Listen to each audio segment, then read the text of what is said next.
All right, today we got a whole big bunch of bones to cook up. We're going to be making some stock with these guys. First, we're going to roast them, then we're going to boil them, then we're going to can them. All right, let's get at it. All right, so we got a whole bunch of beef bones that are, again, taking up too much room in the freezer, and it's time for them to be processed. So, what we're going to do first is bake them just for an hour or two, maybe 2 hours, probably 2 hours. And then we're going to put them in a slow cooker overnight. So this is almost like a 2-day project. I started this one a little bit late on purpose, just because I know that that's the time that it takes. So I've already filled up one tray with bones, and I have another one because I've got a whole bunch more. And it's one of these things that it's, again, super easy to do. You just take your bones and you plop them out on your tray. We prefer to use parchment paper just because we don't want to have that big mess to clean up. It does save some of the cleanup. All right, it's really easy. Then lay them all out. And these are like odds and ends, I guess, from whatever. Like, we don't do our own meat, we'll say. And so we wind up getting our meat from a local butcher. You can also get all of your bones. That's where these ones came from, was uh, the butcher that we go to get our cuts of meat. And but you can go to get bones, procure bones cheaply at that too, because it's a byproduct that nobody knows what to do with. So you can go to an abattoir, which is the gut factory, I guess you could say, where they do, or the slaughterhouse. Um, if you have any local small ones near or around you, they're happy to get rid of them usually for a really good price. But something that we've noticed about these things is that the price of bones is going up, because this is even, the talk of the town is that there's too much waste, and that the people, the butchers and everybody, they're looking for alternative things to do with the odd cuts of meat, or the stuff that, like that usually isn't consumed or used. So they're starting to charge a little bit more, and there seems to be a bit of a renaissance into all of this kind of business. So they're starting to charge a little more, and it's the same thing for the suet. Like, you used to be able to go and get a box full, of suet for cheap, cheap, cheap, cheap, cheap, cheap, cheap. And now, well, it's almost a premium. So, anyways, that's that. This isn't that complicated. I have the oven going at the 375. I think I have it set for 400, and that'll be that. Okay, so now what we do, it doesn't matter if it's preheated properly or not. I'm going to give my hands a rinse so I don't get everything all gooey. There. We take bones as such in. We open a little more, and our next tray in. We close it, and now we'll just set the timer for 2 hours. And that's it. Now we wait. I'll continue further on once they're out, putting them into the roaster, and we'll take it from there. All right.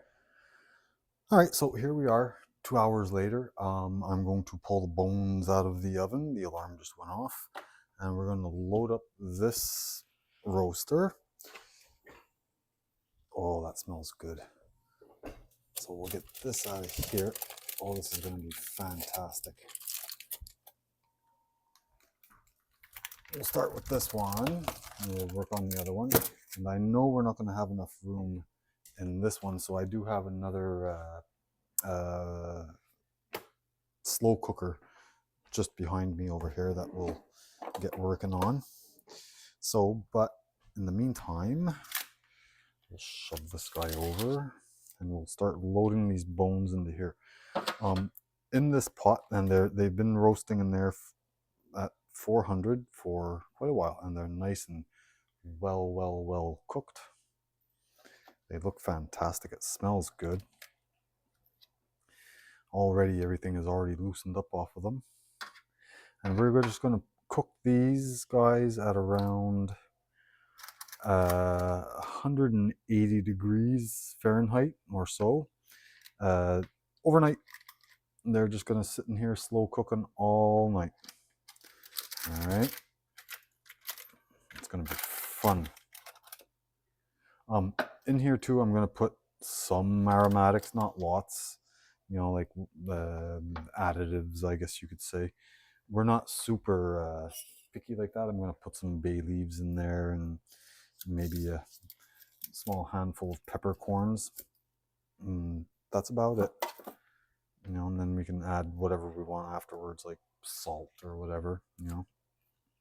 Anyway, so we're going to get this. I think we might have enough room in here for everything, because all we have to do is just barely cover the bones with the water.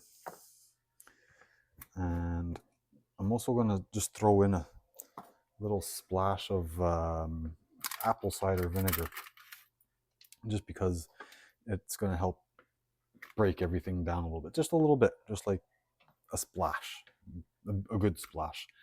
It's going to acidify the water that we put in there, and it's going to help break down the marrow and all of the connective tissues, and hopefully potentially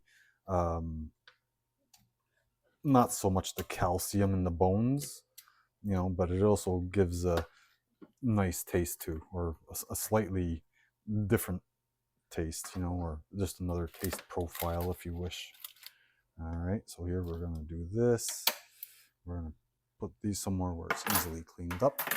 You're not going to be able to see this too easily on camera, but I'm going to dump all of the drippings and stuff. That's good stuff.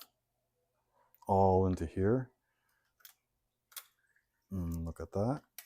And all those pieces of coagulated blood and fat and everything.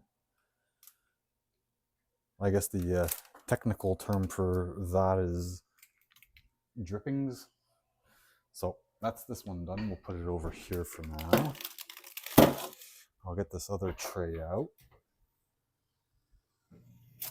So that way we don't get blasted by the heat. We have another fantastic tray. This one I think had more in it than the other one. And that's okay. We gotta be careful because it's rootin' tootin' hot. We're gonna put that there. This is one of those things, you know, like you can use for so many varied things, you know, soup, stew, chili, just a drink.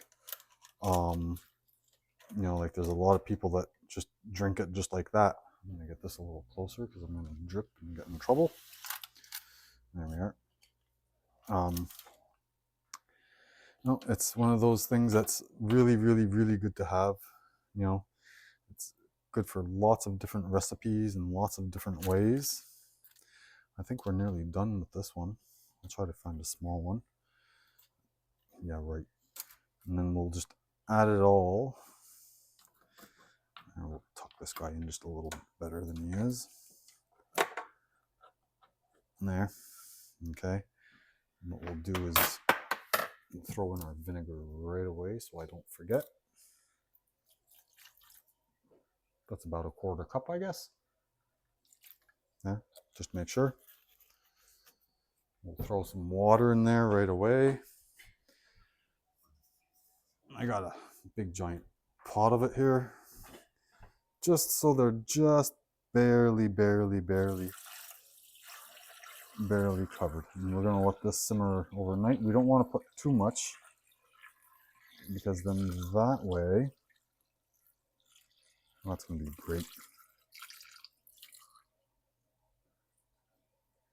That way you don't want to thin out all of the gelatinous properties. Okay, well, I'll leave that like that for now, and we'll top it off in just a little bit. This will set to about 180, perhaps just a little better. I'll throw in a few bay leaves. I'll take care of all that other stuff in a minute. I like bay, so we're going to put a 1, a 2, and a 3, and a 4. There. Okay. Anyways, I'm going to get the rest of these guys in the other crock pot we have over there. We're going to let it simmer overnight, and I will be back in the morning, and we will can it up in the morning. We're going to separate all the fat off of it too, strain it to get the biggest lumps out, and then we'll can it up. It has to be pressure canned. I don't have my material right here in front of me or around me or the cookbook just to say, but we'll take care of it from there. All right. Okay, so day 2. My plan of action for now is to use the spider web spoon, I guess that's what these things are called, with the little pattern like that, to scoop all of the muck, all the bones and the bits and pieces out of here and put it into a pot. Once all of that is done, I do plan on using the fat separator. It's got the thing on top, and then when you push the little red button, there's this little plug that undoes on the bottom, so all of the liquid, the good broth, sits on the bottom, the fat comes to the top, and then you just squirt it out to wherever you want to squirt it to. And with that though, I will be filtering it through, it's not a pillowcase, it's a flour bag, sugar bag, cloth, something along those lines. On top, pour the stuff through, and it should come out nice and clear. That's more of a thing of choice. You know, some people like pulpy orange juice, some people don't. We're in the don't pile. So that's that. Okay, that's the plan of action. Last night when I left off, I did wind up putting in quite a bit more stuff than what I had anticipated. A whole bunch of onions and a whole bunch of carrots, as that's what all this mess is on top. Okay, so everything is just going in there.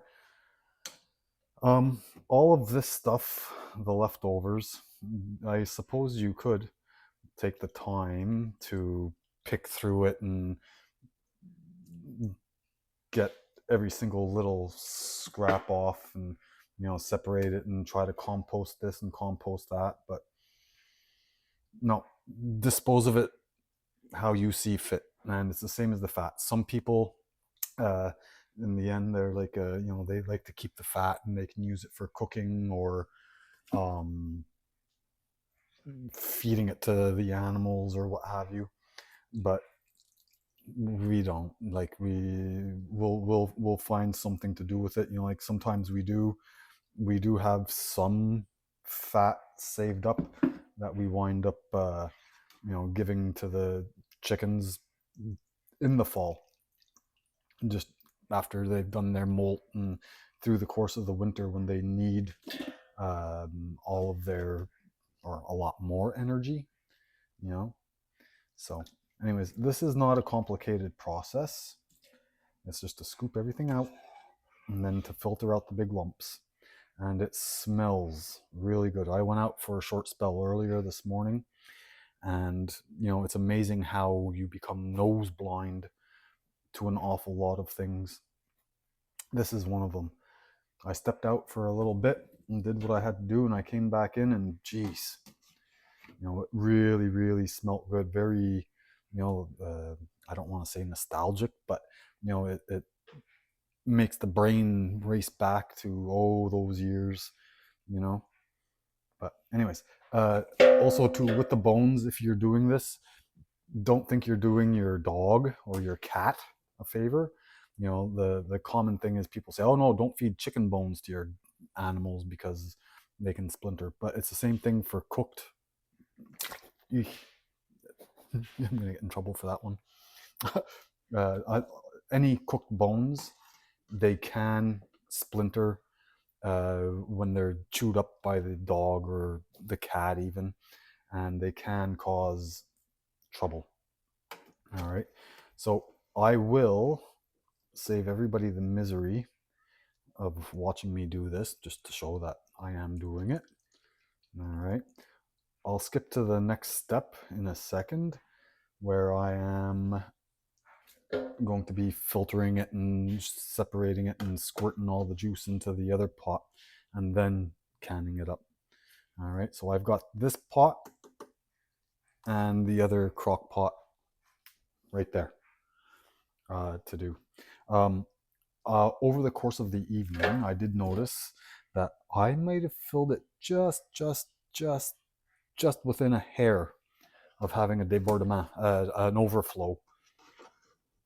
So I was lucky in that case because that would have caused a lot of trouble in the household. Anyways, you got to be careful with that because you think it's just to fill it up to under that line where it's going to heat and bubble and not spill over. All right, I'm going to keep doing this and I'll get back to you in a moment. All right, so I've finished cleaning. I guess I could just say that it was a 2-stage pre-filter. I used the spider web spoon like you guys saw, and then I also wound up running this other fine sieve through this one to get all the smaller particles out. And I did the same thing with the crock pot. I used the spider web spoon to get the big lumps out, and then I just laid this across like that and poured the rest of it through here and filtered it out as such. The next big thing to do here, of course, is to get this out of the road. And I need my handy funnel, and I need these things. The other big thing to look at here is I see that there's a healthy layer of fat on there. Now, I suppose probably close to a half inch, 3/8 of an inch. If you put a wick in there, you could burn it like a candle and probably sell it for like la senteur de grand-maman or something like that. You know, like it looks good, it smells nice. I'm sure that if you burnt it like that, it would be fantastic. More marketing to do. Anyways, that aside, I'll do just a little bit for you guys here to see, and then I'll finish it up. I'm not going to torture you and agonize you with watching every little drop of stuff go in. All right, this will just take a second. I'll back this up a little bit or change it so you can see a little better. Now let's put you like that. Okay, this is my fat separator thing with the towel cloth thing over it. So and with this, there's still all sorts of stuff in there. It will get to the point where I'm going to have to move the little towel around a little bit in order to, because I still see that there's an awful lot of sediment, pulp. I don't know. I have to move it already because it's already starting to clog. Oh, I just lost my spoon in the thing here. That's okay. Just makes it more challenging when it's slippy. All right. See, no, that's a good healthy layer of grease on there that's not getting through. That's okay. It's all part of the fun. All right. And so we just keep going until that looks really nice. I'm not going to fill it up all the way.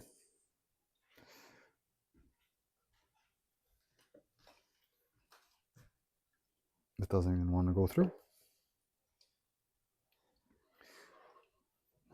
I need to have a spoon holder there, but that's okay. Yeah, no, it's already clogged up, so we'll just shunt it over a little bit. And you can see it's just oil. That's okay. It's all part of the fun. All right. Anyways, I'll do this last scoop and I'll show you that fat level and how this works.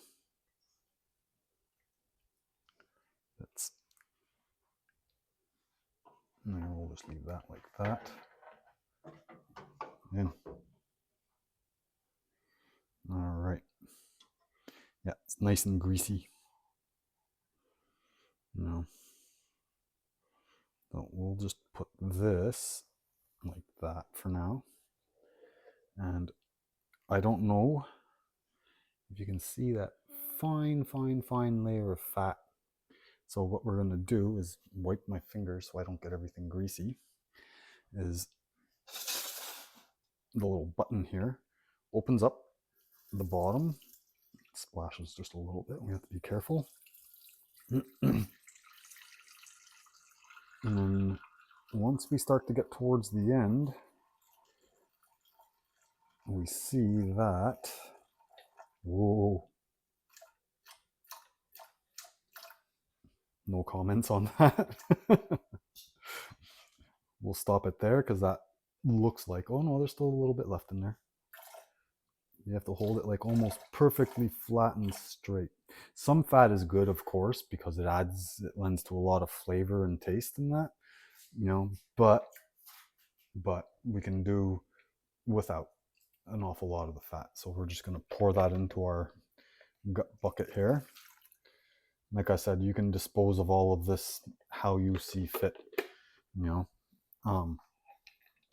So that'll do for that. You see how to do it. I will get through the rest of it and we'll come back in just a little bit, okay? Okay, so I'd finished cleaning up all that stuff and defatting it and sifting it and all that. And I wound up with around 6 quarts, okay? So now what we will do is start pouring it into, we'll get it as close as we can to make the least amount of mess. It turned out really super fantastically pretty and nice. I'll show you in just a moment. So this will be canned. They're quart jars. So as per our elevation, they're going to go into the pressure canner for 25 minutes. 25 minutes. I'll confirm in just a moment. We're leaving an inch headspace. All right. And go to the next one. And this is for anybody who is intimidated by this whole process. You know, for those who have done it, you know, it's an awesome product. For the time it takes, it is a little time consuming. You don't really have to do a whole lot to it. You know, like it stews and cooks itself overnight. So there's not really much doing to it.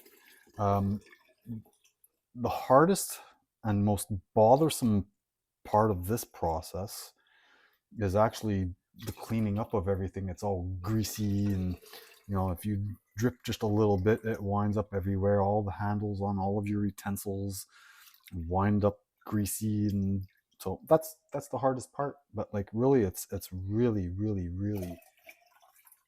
not difficult. And again, you know, this, you think, well, geez, I had to do this and do that and do this and do that, and I just wound up with, you know, a few jars of this stuff. Yep, and that's right. You only wound up with a few jars of this stuff.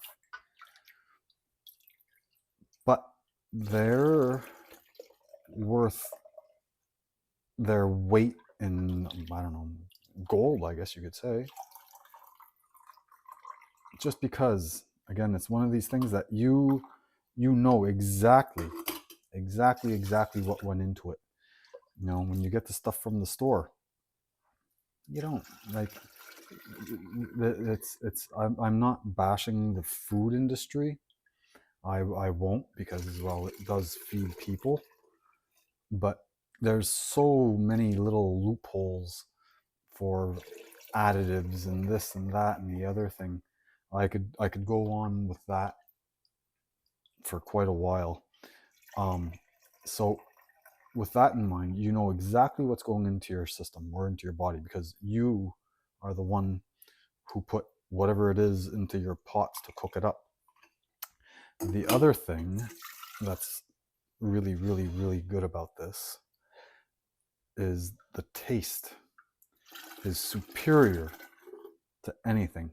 You know, again, you do it how you want. You put in whatever flavorings you want. You know, like some people, they will put in garlic. You know, some people will put in other herbs. We like ours pretty plain, pretty straight. You know, we don't salt it before we can it up either. You know, we do all of that after. But it's all to taste. Some people don't take the fat off. I know, like somebody I know, uh, they give me heck. And Isabel too. Well, you shouldn't do it like that. You should just keep all the fat in there because yeah, they're right, you know, but we can do without it. You know, like we don't really care for it. It does add flavor and texture, but you know, and it's the same thing as for filtering out all of the pulp and sediment. You know, some people, oh well, it gives a mouthier taste. That's not really what gives it that mouthy taste. It's the same as chicken stock there when you boil it up. You know, it just has its own. It's the bones from that stewing for so long. You know, like you don't want to overcook the things because then what's the expression? There's something that happens. It's breaking the collagen.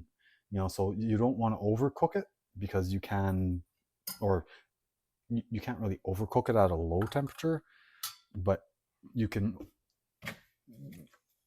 cook it too hot, you know, and it's that too hot for too long, and it breaks the collagen. So we know that these guys are greasy. Even if even if you go through the bother of degreasing, you know, separating, putting it in your fridge or whatever to cool to get that layer of fat off, or you know, there's other gadgets that they have to do that defatting.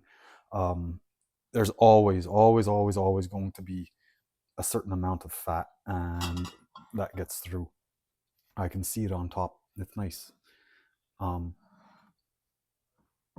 so this is absolutely, most definitely needs to be degreased, and we will absolutely use vinegar to cut through that grease. All right, I think we're good. Okay, and as usual, my pressure canner is heating up outside. I threw a little splash of vinegar in it because I know that, you know, our water can be or is a little bit hard here, and that just keeps that white film from marring up the outside of your bottles. That's all it does, and it also takes or makes it go a little faster. Takes the fine finish off of your rings. That's okay. Whoops, I think I put that one on a little too tight. Oh, there we are. Not paying attention, too busy talking. Yeah. All right, so the canner is heating up. These guys are going to go in. I think there should be ample room in there. And there, last one. All right. So off these guys go. They'll do what they have to do. And I will bring you back to look at the final product. This is what it looks like as such, just right now. Look at that. Isn't that nice? I'm impressed. Anyways, be right back.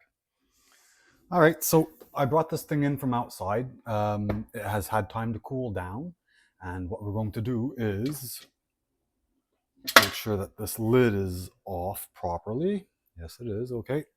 It's had plenty of time to cool. That's why there was no big steam. And everybody looks really, really, really good. There's no grease on the water, which means there was no siphoning. And they look really, really super fantastic. Just give me a second here and I'll get you in a little bit closer and a little bit better on them. Again, it's just knowing what you put into yourself. I mean, Again, it seems kind of ridiculous to have spent all of that time and energy doing this, but the end product is so worth it, you know. And of course, I suppose it's a little more, how could we say, cost effective if you have your your own bones and your own meat and everything. But anyways, look at that. Is that not great? Anyways, you know, no, it's still worth it even for us, because again, we know what's in it. We know what's really good for us, and that's that. All right, so I thank you for your time. I thank you for your patience, and we will see you next time. All right, thanks. Bye.